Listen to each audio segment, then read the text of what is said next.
किसी की मेहमान नवाजी करना ये भी नबी पाक सल्लल्लाहु अलैहि वसल्लम की सुन्नत है।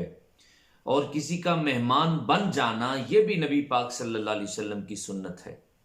नबी पाक सल्लल्लाहु अलैहि वसल्लम बहुत बड़े मेहमान नवाज भी थे। और अगर आपको कोई दावत देता तो आप उसकी दावत को कबूल फरमाया करते और उसका मेहमान बना करते।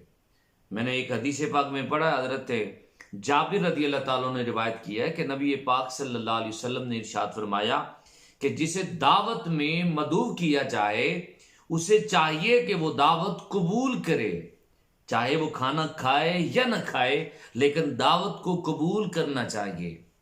बल्कि मैंने एक और हदीस पाक में पढ़ा है, नबी पाक सल्लल्लाहु अलैहि वसल्लम ने इरशाद फरमाया कि जिस बंदे ने दावत से इनकार किया, किसी बंदे ने किसी को दावत दी है और उसने आगे से इनकार कर दिया, तो मेरे आका अलैहिस्सलाम फरमाते हैं उसने अल्लाह और उसके रसूल की नाफरमानी की है।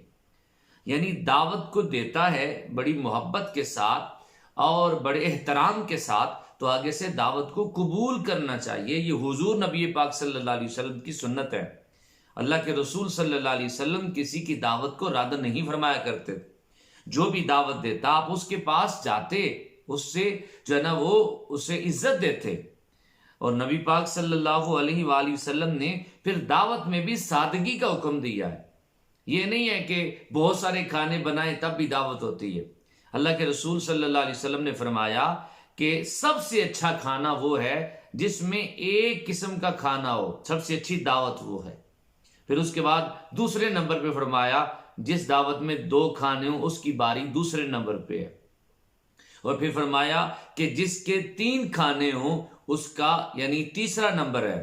और जो इससे भी ज्यादा खाने बनाए और एहतमाम करे वो फजूल खर्ची कर रहा है। दावत में भी एतदाल जो है, यानी खाना बनाने में भी एतदाल रखने का हुक्म है। और उसके बाद फिर मेहमान नवाजी की तो शान ही अपनी कि आप किसी की मेहमान नवाजी करते हैं। वो लोग बड़े खुश नसीब हैं जिनके घर में मेहमान आते हैं। मैंने पढ़ा है नबी पाक सल्लल्लाहु अलैहि वसल्लम ने इरशाद फरमाया मेहमान जिस घर में आता है उस घर में वो रहमत का निशान बन के आता है। बल्कि जब तक उसका दस्तरखान बिछा रहता है उस मेजबान का, तो अल्लाह की रहमत के फरिश्ते उसके लिए रहमत की दुआएं करते हैं। यानी ये कोई छोटा काम नहीं है कि आप किसी की मेहमान नवाजी करते हैं और किसी का आप एहतराम करते हैं, आप किसी की तकरीम करते हैं। ये बहुत बड़ी बात है। नबी पाक सल्लल्लाहु अलैहि वसल्लम ने ये तरगीब दिलाने के लिए ये भी इरशाद फरमाया। इमाम अहमद बिन हम्बल ने अपनी मुस्नद में इस हदीस को लिखा है। नबी पाक सल्लल्लाहु अलैहि वसल्लम फरमाया जिस बंदे के पास कोई मेहमान आता है और वो उसकी ताजीम नहीं करता, तकरीम नहीं करता, उसके लिए कोई भलाई नहीं है। यानी साथ साथ ये भी समझा दिया, उधर बताया कि दावत कबूल किया करो और इधर फरमाया कि दावत देने के बाद जब मेहमान तुम्हारे पास आ जाता है और उसकी ताजीम भी करनी है, तकरीम भी करनी है, उसकी खिदमत भी करनी है, बल्कि उसकी मेहमान नवाजी जितनी हो सके उतनी करें। आगे फिर मेहमान नवाज जो है उसे भी कहा जा रहा है कि तूने उसकी तादीम व तकरीम करके ज्यादा सवाब कमाना है। नबी पाक सल्लल्लाहु अलैहि वसल्लम ने साथ साथ ये जो मेहमान है इन्हें भी एक बात समझाई है। मैंने वो हदीस पाक पढ़ी, मुत्तफक अलैह हदीस है। नबी पाक सल्लल्लाहु अलैहि वसल्लम ने इरशाद फरमाया किसी मुसलमान के लिए जायज नहीं है कि वो अपने भाई के पास इतनी ज्यादा देर ठहरे कि वो मुशक्कत में पड़ जाए। यानी एक आध दिन तो किसी का मेहमान बनो और उसके बाद फिर उधर ही डेरा लगा लो। नबी पाक सल्लल्लाहु अलैहि वसल्लम ने क्या बात समझाई है, फरमाया इतनी देर ठहरे कि वो मुशक्कत में पड़ जाए। सहाबा ने अर्ज किया या रसूलल्लाह वो कैसे मुशक्कत में पड़ेगा? तो नबी पाक सल्लल्लाहु अलैहि वसल्लम ने इरशाद फरमाया कि उसके पास कुछ भी नहीं होगा मेहमान नवाजी करने के लिए, तो वो मुशक्कत में पड़ेगा। जब वो मुशक्कत में पड़ेगा तो गुनाहगार हो जाएगा कि मेहमान नवाजी नहीं कर सकेगा। ये भी तरगीब दी मेहमान को भी कि तूने भी एक खास टाइम तक मेहमान बना रहना है, उसके बाद जो है ना वो वहां से चले जाना है।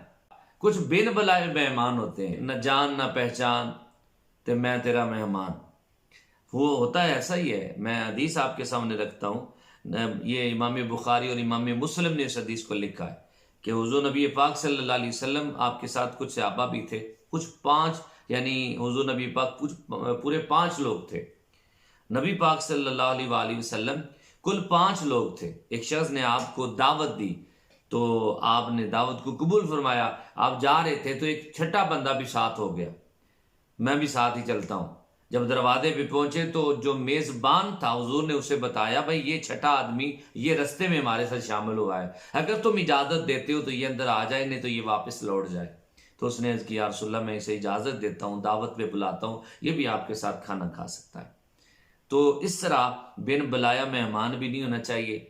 जो बुलाए उसको उसके पास जाएं और उसके घर में जाके खाना खाएं। बड़े अजीम बुजुर्गान दीन जो थे वो भी बड़े बड़े मेहमान नवाज थे। हज़रत इमाम आज़म अबू हनीफा रज़ी अल्लाह ताला अन्हु के बारे में आता है कि जब आपके यहाँ मेहमान आता तो आप अपने हाथों से उसके हाथ धुलाते, यानी खाना देने से पहले आप अपने हाथों से उनके हाथ धुलाते। तो जब आपसे जब बात की जाती तो आप फरमाते, ये भी नबी पाक की सुन्नत है।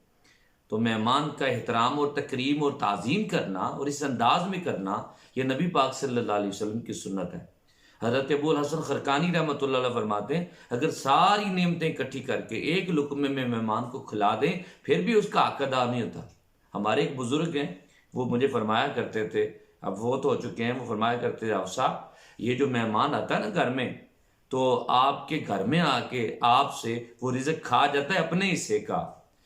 अगर आपको उनको पास जाके देना पड़े तो आपके लिए बड़ी मुश्किल बने, वो आपके पास आ जाता है, ये अल्लाह का शुक्र अदा करो। वो अपना रिज़्क़ खाने आ जाता है, आपको जाके देना नहीं पड़ता।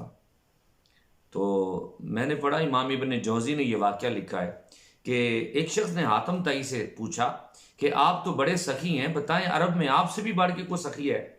तो हातिम ताई ने आगे से जवाब दिया और उन्होंने कहा कि हर अरबी मुझसे बड़ा सखी है। उन्होंने कहा वो कैसे? हातिम ताई मशहूरी तो आपकी है। उन्होंने कहा मैं बताता हूँ। मैं एक बारी किसी अरबी का मैं मेहमान बना, तो उसके पास 100 बकरियां थीं। उस अरबी के पास उसने जो प्यारी बकरी थी उसको उसने ज़िबा किया और उसका मगज़ पका के मुझे खिलाया। मुझे बड़ा लजीज लगा, मैंने उसका इजहार किया। तो उसने एक और बकरी को ज़िबा किया और उसका भी मगज़ पका के मुझे खिलाया। इवन के मैं मगज़ खाता रहा, वो मुझे खिलाता रहा। सुबह हुई तो मैंने देखा कि उसने रात को 100 बकरी जो उसके पास थी उसने सारी की सारी ज़िबा करके उनका मगज़ मुझे खिला दिया। तो वो बंदा बड़ा हैरान हुआ, कहने लगा, हातिम ताई फिर आपने उसके जवाब में क्या किया? तो आपने उसको क्या दिया? तो हातिम ताई ने कहा कि मैं उसका बदला कैसे उतार सकता था। तो उसने कहा कि फिर बताएं तो सही, आपने भी तो कुछ किया होगा। तो आपने फरमाया, हाँ, फिर मैंने भी मेरी जो पसंदीदा ऊँटनियाँ थीं उनमें 100 ऊँटनियाँ मैंने उसको तोहफे में दे दी।